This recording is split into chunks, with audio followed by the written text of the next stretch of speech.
Le ministre de l'administration territoriale, de la décentralisation et des collectivités locales a reçu hier lundi 25 février 2019 à 16h sur son invitation une délégation du comité d'action pour le renouveau CAR comprenant le premier vice-président M. Kolani Yendouban, le secrétaire national Jean Kissi et le coordinateur national de la jeunesse Kondo Akomambo. Le ministre de l'administration territoriale a déclaré à la délégation, selon les termes du communiqué, que l'objet de la rencontre c'est de porter à la connaissance du cas que le gouvernement entend faire organiser dans les tout prochains mois les élections locales à une date qui sera fixée par la CENI. La délégation a fait observer au ministre de l'administration territoriale, selon le communiqué, que le cas s'étonne que le gouvernement enclenche le processus de l'organisation des élections locales avant que ne soient mises en œuvre les réformes constitutionnelles, institutionnelles et électorales prescrites par l'APG du 20 août 2006 et la feuille de route de la CEDEAO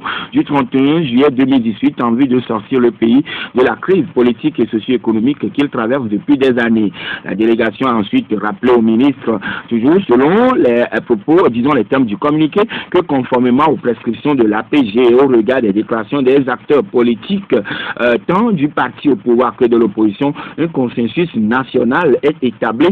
sur la nécessité et la manière de procéder aux réformes en question. Contre toute attente, selon le cas, ce consensus national n'a pu se concrétiser lors des discussions que les protagonistes de la crise ont eues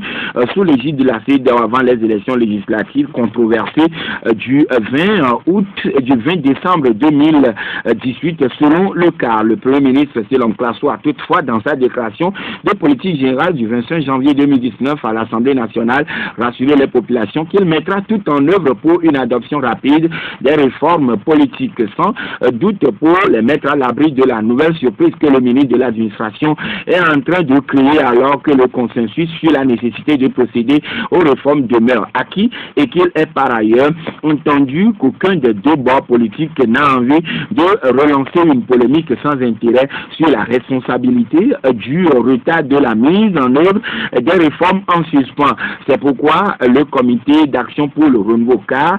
dans sa conclusion, lance un appel vibrant au président de la République de bien vouloir, en tant que répondant de la qualité de la gouvernance électorale, politique et socio-économique du pays, faire surseoir à l'enclenchement de l'organisation des élections locales jusqu'à ce qu'il soit procédé à la réalisation des réformes en attente et à la mise à jour du fichier électoral. Et le communiqué est signé par le président national du CAR, Maître Yaouvi Agboyebon. Merci d'avoir regardé la vidéo, abonne-toi et partage la vidéo sur les réseaux sociaux, Facebook et WhatsApp.